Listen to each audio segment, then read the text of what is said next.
More than 2 million Americans have been killed or wounded in battle at home and around the world. Both men and women gave up their bodies and/or their lives defending us against all enemies, foreign or domestic. For far too many, their sacrifices have gone without the recognition they truly deserved. If protecting our country is the ultimate mission of the military, those who paid for that with injury or death fulfilled that mission at the greatest personal cost. The National Purple Heart Hall of Honor was created to collect, preserve, and share the stories of Purple Heart recipients from all branches of service and across all conflicts for which the award has been available. It was conceived when Patrick Morrison of Cornwall wrote to complain that there was nowhere in the U.S. that honored Purple Heart recipients. From there, the Genesis Group was created. It consisted of Lieutenant General James D. Hughes, Senator William Larkin, Sergeant Joseph Farina, and newspaper publisher Everett Smith. The hall itself opened in 2006.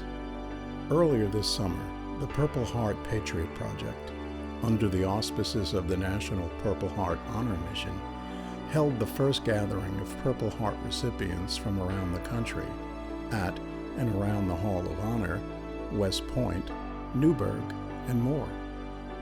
Welcome. I know you got a great day planned. Many of my colonels and others are going to be talking here in a minute.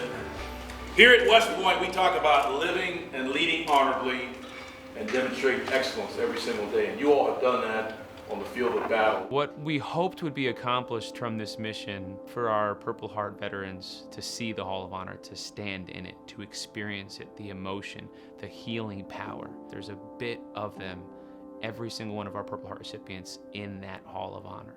A lot of people do not know what the Purple Heart stands for.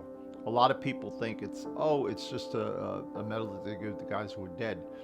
No, it's the guys who survived that, the men and women who survived that, who are the living examples of those that paid the ultimate sacrifice. Our nation has about 2 million veterans that have earned the Purple Heart. Today, only about 250,000 of them are enrolled in the National Purple Heart Hall of Honor. We're a nonprofit. Our initial mission was to get the National Purple Heart Hall of Honor built.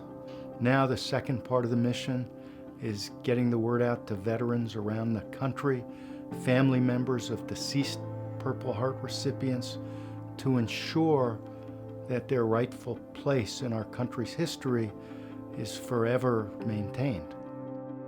Purple Heart recipients and their guests extensively toured West Point, paid a visit to the National Purple Heart Hall of Honor, toured George Washington's headquarters, and enjoyed downtime with each other.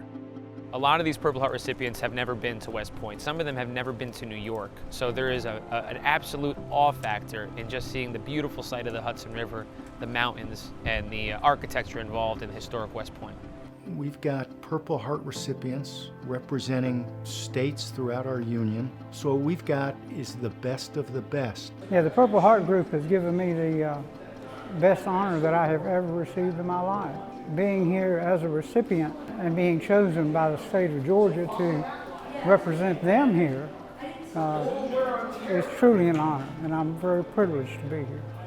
I'm sitting in front of a guy, and he says, "You're with 25th?" I said, "Yeah." And he says, "So was I." And I said, "I was 4th and 23rd." He said, "So was I." I saw 25th Division. I said, "25th?" He turned around and said, "Yeah, Tomahawks. I was a Tomahawk." I said, "When were you there?" "We were there at the same time." He was Alpha Company, I was B Company. So we're exchanging information. I've got some videos that I'm going to send him, and it's a small world. So to be able to connect with people like that, it's a home run.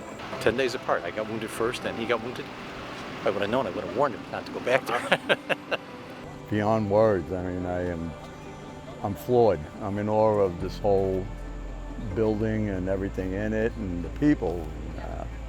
I'm having a time of my life, and I have my daughter and my grandkids here to witness it. So it's really great. Yeah, this is me, Warren B. Cook. I was a member of Alpha Company, 173rd Airborne Brigade, and this was the Battle of Hill 875. We started on November 19th, and this was Thanksgiving Day. We didn't realize it till we had dinner day where we took the hill, which was very anticlimactic from the previous 4 days. And somebody said they're bringing in turkey. I said, we never had turkey before. He said, yeah, it's Thanksgiving. It's very humbling to hear some of the comments from our veterans. Things like, these last few days were the best of my life. I never had this type of thank you. The Purple Heart pulls people together. It tells us that we were both there, and even though we had different experiences, we had the same experience. It's amazing. Mike is very quiet at home. He opens up to be around other Purple Heart recipients. He's with brothers. He's a different person here. It's really been amazing. We've got external scars that we share. We all have probably some internal scars that either we don't share or we've been able to deal with over the years. And we've lost loved ones. We've lost loved ones, not just our family members, but the men and women to our left and our right. And I'm thankful for that tribe that I'm a part of with you. There has been a reason for this Hall of Honor.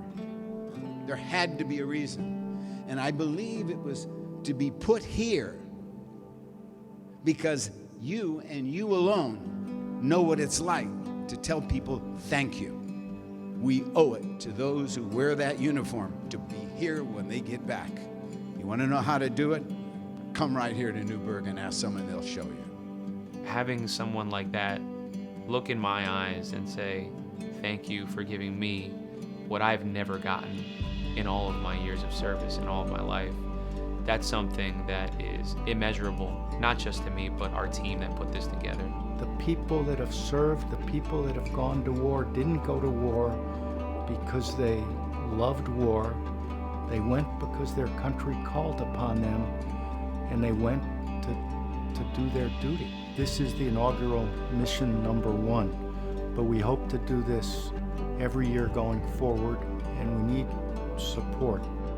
The National Purple Heart Hall of Honor will grow in both size and status in the coming months and years. So many Purple Heart recipients still need to be identified and brought into the roll of honor to have their stories told and be thanked for their sacrifices. It will continue to be a place where each one and their families can find comfort and a sense of comradeship from the only ones who truly know what they went through, each other.